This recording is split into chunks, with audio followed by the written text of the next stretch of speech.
सबसे पहले तो मैं चाहता हूं कि आप इस तस्वीर को ध्यान से देख लीजिए, क्योंकि जो मैं बताने वाला हूं आप सुन करके अंदर से कांप जाओगे।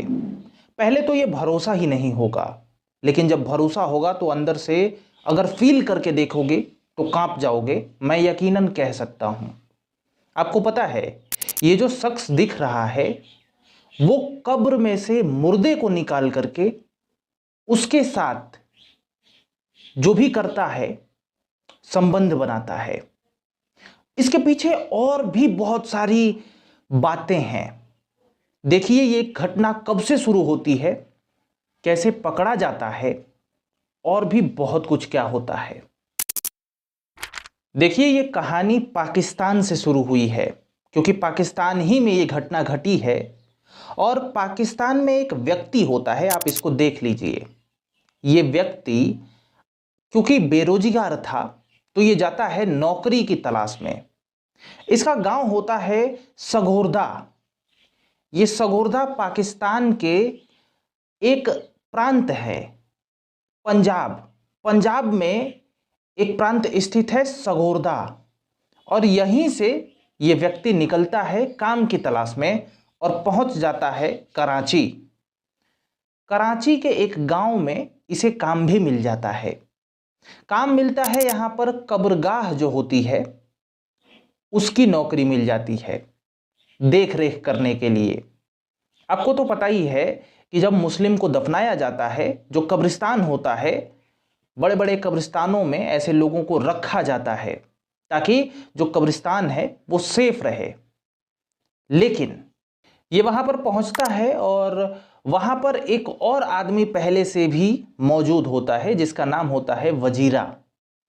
वजीरा और ये दोस्त बन जाते हैं। इसका नाम होता है रियाज। अब वजीरा और रियाज दोस्त बन गए हैं, आपस में हर वो बात शेयर करते हैं, साथ में खाना खाते हैं और कब्रों की देख रेख करते हैं। लेकिन जो वजीरा था ना, ये वजीरा कब्रों में जाता था, घुसता था और उनके साथ संबंध बनाता था और फिर वापस आ जाता था। ये बात एक दिन रियाज को पता चल जाती है। अब क्योंकि ये दोस्त बन चुके थे तो रियाज को क्या करना चाहिए था? रियाज को समझाना चाहिए था। जो गांव से गया था इसको समझाना चाहिए था कि देखो जो तुम कर रहे हो वो गलत कर रहे हो। एक तो होता कि वो पुलिस में डायरेक्ट कह देता क्योंकि ये काम जो कर रहा है वो खराब है, लेकिन चलो दोस्त है उसको एक बार वार्निंग ही देता। कम से कम ये कहता कि तुम जो कर रहे हो वो गलत कर रहे हो। लेकिन अब रियाज भी उसके साथ यही काम में लिप्त हो जाता है। ये भी अब उन मुर्दों के साथ सोने के लिए जाता है। अब ये लोग कैसे प्लान करते हैं, कैसे जाते हैं, कैसे करते हैं, ये जरा सा देखिए। खैर मैं उस मुद्दे पर जाऊं उससे पहले मैं अपना थोड़ा सा थॉट्स बता दूं, मतलब दिमाग में क्या चल रहा है। मैं पहले सोचता था कि पाकिस्तान में जैसे जो भी टेररिस्ट वगैरह होते हैं वही सब होते हैं, पर ये जान करके ना मुझे लिटरली बहुत ज़्यादा गंदा लग रहा है कि ऐसे भी लोग हैं। मतलब हम देखते हैं कि किसी जिंदा के साथ होता है, ठीक है, लेकिन यहां पे मरे हुए लोगों को भी नहीं छोड़ा जा रहा। अजीब सी बात नहीं लगती आपको अंदर से सोचने पे? खैर हम अपने मुद्दे पे चलते हैं। यहां पे देखिए, वजीरा के साथ अब रियाज भी, जो कि नौकरी के लिए गया हुआ था, उसे नौकरी मिली थी, ये भी यही काम में लिप्त हो जाता है। ये लोग क्या करते हैं कि कब्रिस्तान का तो इन्हीं की जिम्मेदारी थी, तो कब्रिस्तान में जब कोई लड़की की मृत्यु हो गई मान लो और उसको दफनाया गया, तो दफना के शाम तक लोग चले जाते हैं। अब ये लोग जब लोग चले जाते हैं तब इन लोगों का काम शुरू होता था। ये क्या करते थे कि जो पैर वाला साइड होता है ना, मतलब ऐसे दफनाया जाता है तो ये पैर वाला मान लो साइड है, तो यहीं पे ये लोग खोदना स्टार्ट करते थे और घुस जाते थे और इतना स्पेस बना लेते थे कि वो लोग सब कुछ कर पाए जो उन्हें करना चाहिए, आप समझ रहे होंगे, और उसके बाद चले जाएं। पहले जाता था जो पहले से वहां पे मौजूद था, वजीरा। पहले वजीरा ये सब काम करता था और उसके बाद फिर रियाज जाता था ये सब काम करने के लिए। ये एक लंबे प्रोसेस में ये लोग चल रहे थे, मतलब लगातार इन लोगों का चल रहा था। कोई आता था, खास तौर से जो लड़की की डेथ हो जाती थी तो जाहिर सी बात है उसे कब्रिस्तान में दफनाया जाएगा, मुस्लिम कंट्री है, तो उसके साथ ऐसा होता था। अब एक बार क्या होता है कि जो वजीरा होता है ना, जो पहले से रह रहा था, वो किसी कारणों की वजह से इस दुनिया को छोड़ के चला जाता है। वो गया, अब रियाज पड़ जाता है अकेले। लेकिन रियाज अकेले होते हुए भी यहां पर ये काम जारी रखता है। कुछ समय के लिए रुका था, पर फिर ये सब चालू कर देता है। जो मुझे इंफॉर्मेशन मिली है उसके अकॉर्डिंग ये लगभग 48 लोगों के साथ ऐसा करता है। जाता है, खोदता है और फिर अंदर जाता है, स्पेस बनाता है और फिर सब करता है। एक दिन क्या होता है कि एक और आता है, बॉडी कब्रिस्तान में दफनाया जाता है। जब सब लोग चले जाते हैं, थोड़ा सा शाम हो जाती है, ये वही काम करने के लिए घुसता है, लेकिन इस बार कुछ अलग हो जाता है।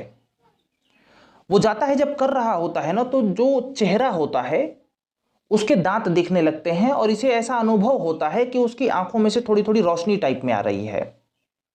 अब क्योंकि पहले तो वो खत्म हो गई थी, लेकिन अब ये सब जब देखा ना तो उसके अंदर खौफ टाइप में आ गया और वो तुरंत ये सब काम छोड़ के बाहर निकल गया।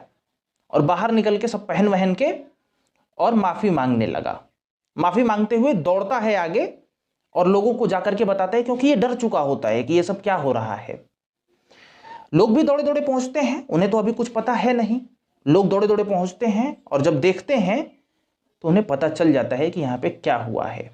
उन्हें ये तो पता चल जाता है कि ये अंदर गया था, और तभी जो हुआ वो तो बात में है कि दांत चमका, आंख चमका, पर फिलहाल में ये अंदर तो गया था। और वो जान जाते हैं कि क्या अंदर क्या करने गया, क्योंकि ऐसे केसेस पाकिस्तान में बहुत पहले हो चुके हैं। तो वो लोग पहले तो वहां पे खुटाई करते हैं बहुत भरपूर, और उसके बाद पुलिस को इसको सौंप देते हैं। अब पुलिस आती है, अरेस्ट करती है और इससे पूछताछ करती है। थोड़ा सा एक आर्टिकल में मैंने पढ़ा, ऐसा ही कुछ केस है या फिर यही वाला केस है। दो तरीके से बताया गया है। एक में बताया गया है कि कुछ लोग दफना के जाते हैं, फिर ये अंदर जाता है और ये सब काम करके बाहर आ जाता है। पहले वाले केस में, ठीक है ना, मतलब एक पहले तो वो लोग जाके पहले ही पुलिस को बताए रहते हैं कि मैंने यहाँ पे दफनाया था, ऐसा ऐसा हो गया है। तो पुलिस फिराक में रहती है पकड़ने के।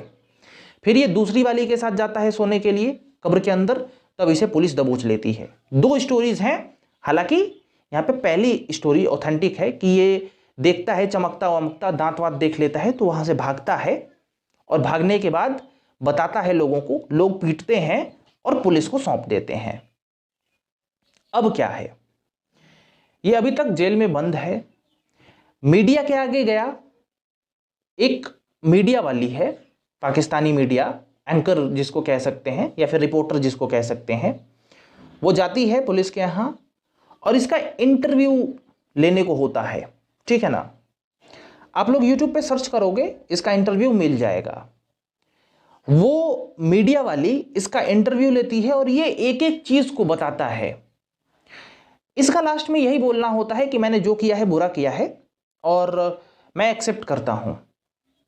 खैर, जो ये घटना हुई है अपने आप में ही आप सोचिए कि अकल्पनीय है, कोई कल्पना भी नहीं कर सकता है। और ऐसा अगर आपको लग रहा होगा कि ये घटना पहली घटना है और सिर्फ पाकिस्तान में ही घटी है, ऐसा नहीं है। बहुत सारे और मुस्लिम कंट्रीज हैं, वहां पे भी ऐसी घटनाएं आ चुकी हैं। प्रूफ भी है मेरे पास। ऐसा नहीं है कि मैं ऐसे हवा में तीर छोड़ रहा हूं। जो भी इस चैनल पे बोलता हूं वो ऑथेंटिक होता है, मुझे पता होता है कि मैं क्या बोल रहा हूं। खैर, ये इसको जेल में कर दिया गया। ये सब कुछ मीडिया में भी आके बताता है कि मेरा पहले दोस्त था और उसी से मुझे लत लगा और फिर मैंने 48 के साथ किया, मतलब 48 लोगों के साथ। ये एस्टिमेटेड बताया कि 48, शायद 48, लेकिन सोचो कि 48 जो करेगा वो कितना किया होगा। तो ये घटना मैंने जब सुना तो मुझे लगा कि आप लोगों को बताना चाहिए, और मेरा तो दिमाग ही हिल गया कि ऐसा सब क्या हो रहा है। मैं ऐसा कभी सोच ही नहीं सकता था। खैर, अगर आप लोगों को जानना है और इस बारे में तो जुड़े रहिए हमारे साथ।